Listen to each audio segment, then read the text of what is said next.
Assalamualaikum warahmatullahi wabarakatuh. Perkenalkan, nama saya Aldi Febriansyah dari jurusan Teknik Mesin. Di sini saya akan menjelaskan sedikit tentang upaya-upaya pembaharuan dan dasar modernisasi di dunia Islam. Menurut pandangan Muhammad Abduh, pengertian modernisasi secara etimologis berasal dari kata modern yang telah baku menjadi bahasa Indonesia dengan arti pembaruan.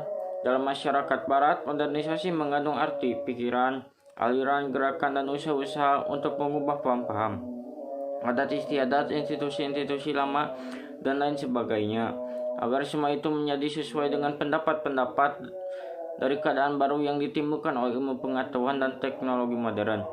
Modernisasi atau pembaruan dapat diartikan saja yang belum dipahami, diterima, atau dilaksanakan oleh penerima pembaruan lain.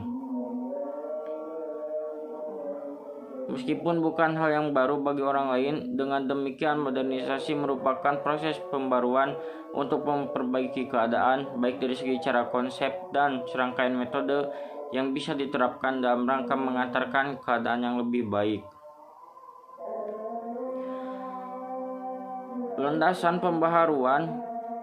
Gerakan pembaharuan Islam menurut Taufik Abdullah sebagaimana dikutip Jalaluddin Rahmat selalu dibayangi oleh dua aspek penting, yaitu pengembalian Islam kepada etik yang sesungguhnya sebagai agama yang mutlak benar, dan lebih khusus lagi mengambilnya sebagai sumber dasar bagi kecerdasan dan kesejahteraan umat. Dengan demikian, di satu sisi pembaruan Islam merupakan respon terhadap realitas dan tuntutan aktual tertentu, baik menyangkut doktrin keagamaan maupun realitas sosial seperti ekonomi, politik, dan adat. Di sisi lain, ia merupakan usaha untuk menerjemahkan Islam dalam konteks tertentu pula, dengan menekankan relevansi dan aktualisasi prinsip-prinsip etik dan moral Islam itu sendiri. Hal ini juga sejalan dengan pandangan Muhammad Abduh dalam kutipan Ramayulis yang menyatakan bahwa umat Islam harus dikembalikan pada ajaran yang berkembang pada masa klasik semula, yaitu seperti yang pernah dilakukan zaman salaf. Inilah salah satu yang mendasari Abduh untuk melakukan pembaharuan dalam Islam. Upaya pembaharuan yang dilakukan Muhammad Abduh terhadap perkembangan Islam. A. Pemikiran keagamaan. Pemikiran pembaharuan Abdul dalam bidang agama antara lain tentang kemunduran umat Islam. Abdul berpendapat bahwa hal ini disebabkan oleh umat Islam sendiri yang tidak melaksanakan ajaran Islam sebenarnya. Mereka lemah cenderung pada tarekat yang ekstrim dan menimbulkan pengkultusan syekh tarekat serta dijadikannya perantara dengan Tuhan. Sejalan dengan yang dikatakan Nahurun Nasution, yang menjadikan umat Islam mundur menurut Abdul adalah paham jumud yang terdapat dalam Islam. Dalam kata jumud mengandung arti keadaan membeku, keadaan statis, tidak ada perubahan. B. Pemikiran kependidikan. Abdul lebih dikenal sebagai seorang pendidik karena sepanjang hidupnya dia tidak pernah lepas dari memberikan pengajaran baik di Al-Azhar, Darul Ulum, ataupun di rumahnya sendiri. Untuk lebih jelasnya secara rinci pemikiran tentang pendidikan Abdul meliputi satu, sistem dan struktur lembaga pendidikan. Dalam pandangan Abduh, ia melihat semenjak masa kemunduran Islam, sistem pendidikan yang berlaku di seluruh dunia Islam lebih bercorak dualisme. 2. Kurikulum. Kurikulum Al-Azhar.